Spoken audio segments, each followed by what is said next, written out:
The home of Yu Menglong's parents was once a picture of quiet simplicity. Nestled in the rural outskirts of Suzhou in Jiangsu province. It was the kind of place where time seemed to move slowly. Where neighbors greeted one another in the mornings and elders sat outside sipping tea. The small brick house with its faded red doors and tiled roof had been the family's pride for decades. It was here that Yu Menglong grew up, chasing dragonflies in the courtyard, helping his mother hang laundry on bamboo poles, and dreaming of a brighter future that would one day lead him to the national stage. Today, however, that same home looks more like a fortress than a sanctuary. Vehicles line the narrow road. Officers in plain clothes stand guard at the gates. Surveillance cameras blink silently from the corners of the property. The peaceful rhythm of the countryside has been replaced by the tense hum of an ongoing security operation. The reason for this sudden transformation is as dark as it is undeniable.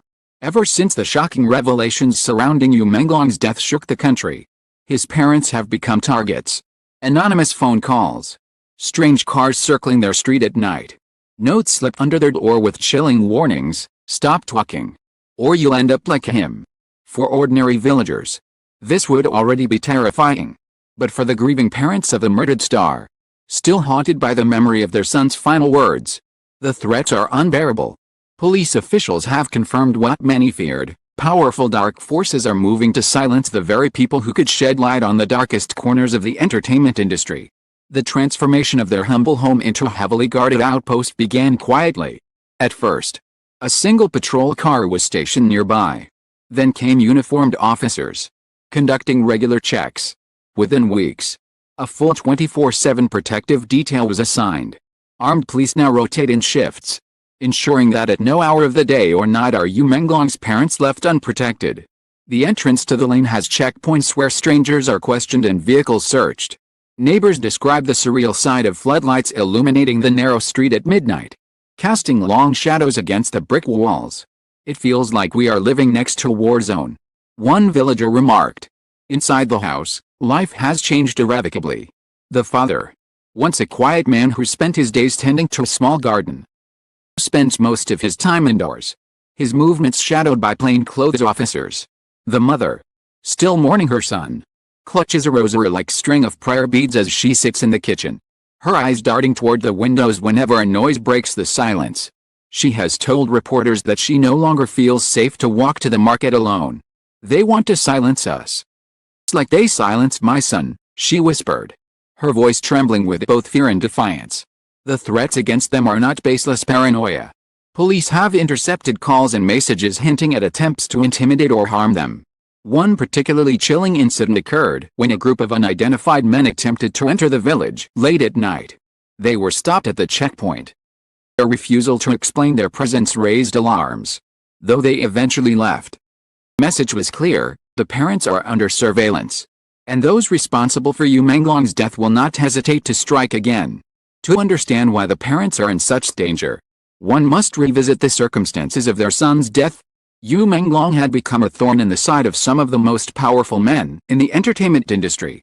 His defiance at the infamous banquet, where he hurled a glass of wine into the face of a senior official who tried to force him into submission, was the spark.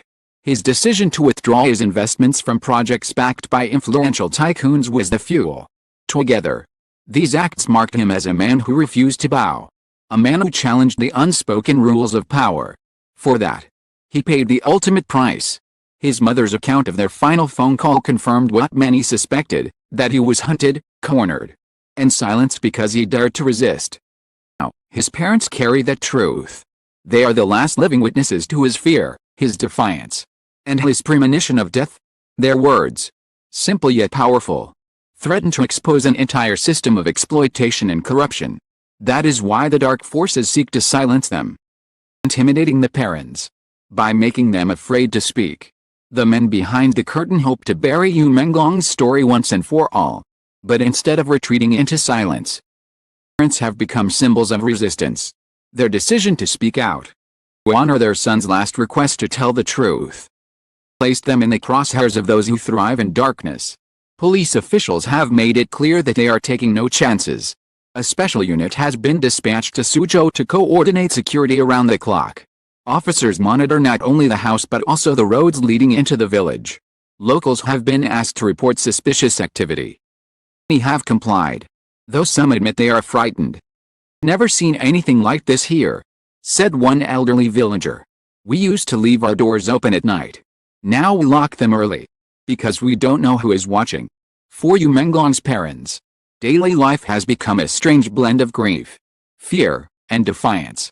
Each morning begins with a sight of police officers standing guard at their gate. Meals are eaten under the watchful eyes of men sworn to protect them. At night, the house is bathed in the glow of security lights. Hum of generators replacing the once familiar chorus of crickets. Their lives, once ordinary, marked by extraordinary vigilance. And yet, beneath the weight of all this, they cling to the memory of their son. Photographs of him decorate the walls, smiling on stage, laughing with friends, dressed in costumes from his most famous dramas. These images, frozen in time, as a reminder of why the fight must continue. Community around them has responded with a mixture of fear and solidarity. Some neighbors avoid their home, worried about being associated with them. Others bring food, flowers, and words of comfort.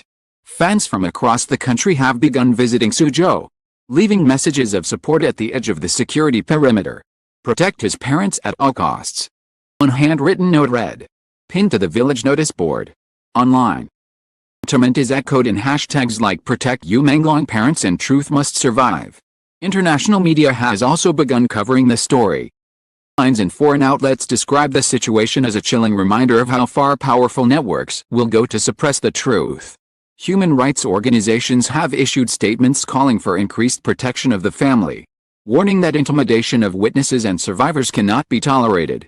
The case, once confined to the pages of entertainment gossip, become a global human rights concern. Despite the constant threats, Menglong's parents remain unbroken. In a recent interview, his father said firmly, "We are not afraid. If they kill us, the truth will still survive." Mother echoed the sentiment, her eyes filled with tears.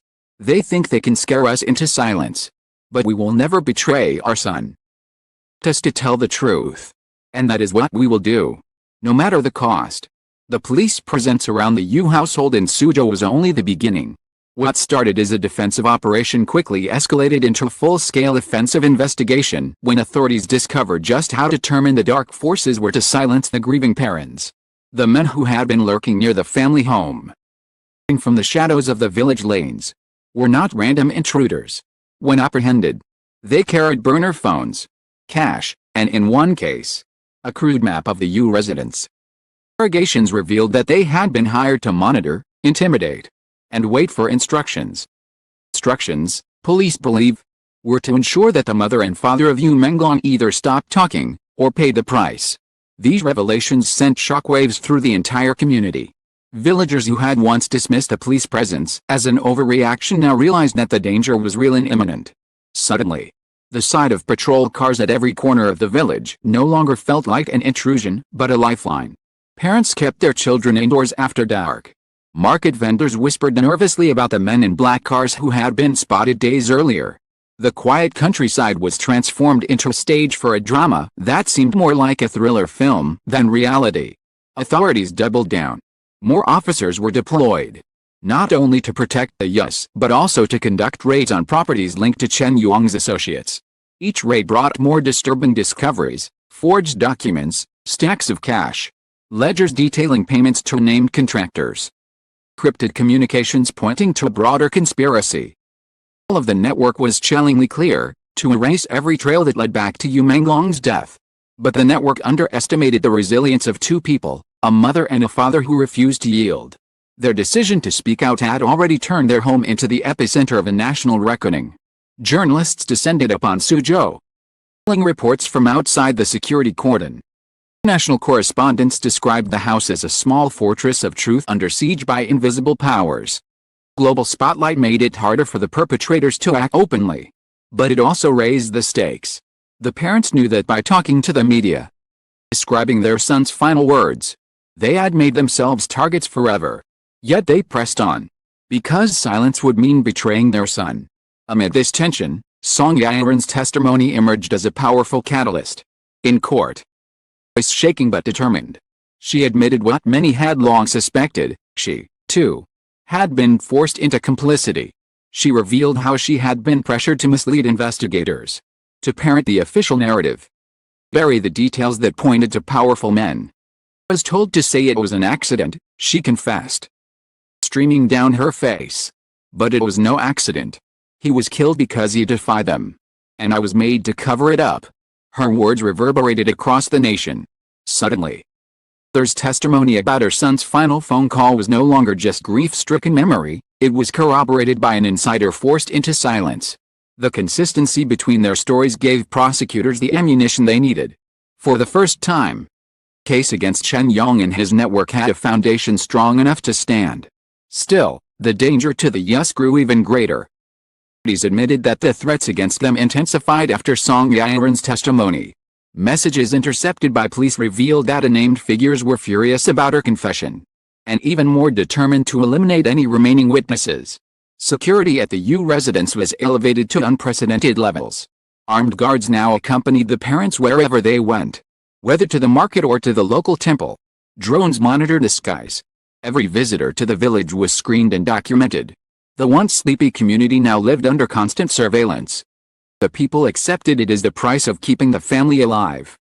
Father, though visibly weary, began to speak more publicly. At a candlelight vigil held outside their home, he told gathered supporters, "We are not afraid. My son's blood cannot be washed away by threats. I think they can silence us with fear, but fear only makes us stronger." His words, amplified online, became a rallying cry for the movement demanding justice. Hashtags like "Truth Must Survive" and "Justice for You Menglong" trended across platforms. The global fan community organized fundraisers for the family. The parents refused money, asking instead for solidarity and awareness. National pressure mounted. Human rights organizations condemned the threats, and foreign governments quietly urged Beijing to ensure the family's safety. The image of police officers standing guard outside a modest rural home in Suzhou appeared on front pages around the world, juxtaposed against glamorous red carpet photos of celebrities tied to the same industry that had devoured Yu Menglong. Contrast was damning. While the rich and powerful partied, a grieving family lived under siege. Inside the house, the atmosphere was tense but unbroken. The mother admitted to journalists that she still received late-night calls from blocked numbers, voices hissing threats before hanging up. Once, she said, she awoke to find a dead bird left at her doorstep, a message she interpreted as a warning. Yet she refused to be silenced. "Killed my son. But they cannot kill his voice," she said firmly. "His voice lives through us. As long as we are alive, the truth lives." Investigation took a dramatic turn when several men arrested near the U residence confessed under interrogation. Admitted to being hired by intermediaries connected to Chen Yong's empire. Their mission was clear: frighten the parents, make them doubt their safety, and, if possible, them from speaking further. The confessions provided prosecutors with a direct link between the threats and the criminal network. It was the break authorities had been waiting for. Courtroom, prosecutors unveiled this evidence alongside Song Yiren's testimony. The case was now too strong to ignore, public to bury. The defense tried to argue that the parents' memories were unreliable, that Song Yiren was lying to save herself, that the men arrested were rogue actors with no connection to Chen Yong. But the weight of evidence and the wave of public outrage overwhelmed their efforts. The court was no longer just a chamber of law, it was a stage for justice long denied. Throughout the trial, Menglong's parents remained under round-the-clock protection. Officers accompanied them into the courtroom, shielded them from cameras, and escorted them home afterward. The sight of uniformed men flanking two elderly villagers was both heartbreaking and inspiring. It symbolized the vulnerability of truth in the face of power. Determination of the nation to defend its last witnesses. As the verdict loomed, the parents braced themselves for whatever came next. They knew the threats would not end overnight. They knew that even with Chen Yong and his associates behind bars, the culture of silence would not vanish instantly. Also knew that their son's sacrifice had not been in vain. Had stood against humiliation, against exploitation, against corruption, and though it cost him his life, it ignited a reckoning that would outlive him. When asked if they regretted speaking out, the father shook his head. "How could we regret telling the truth? If we stayed silent, they would have won. But now, the whole world knows what happened to my son. It is something they can never erase. As the sun set over Suzhou, the little brick house with its red doors glowed under the watchful eyes of police floodlights. The garden where Yu Menglong once played as a boy was now surrounded by patrol cars and armed guards. The air was heavy with grief, but also with resolve. Parents, though frail, carried themselves with dignity, embodying the very courage that had defined their son.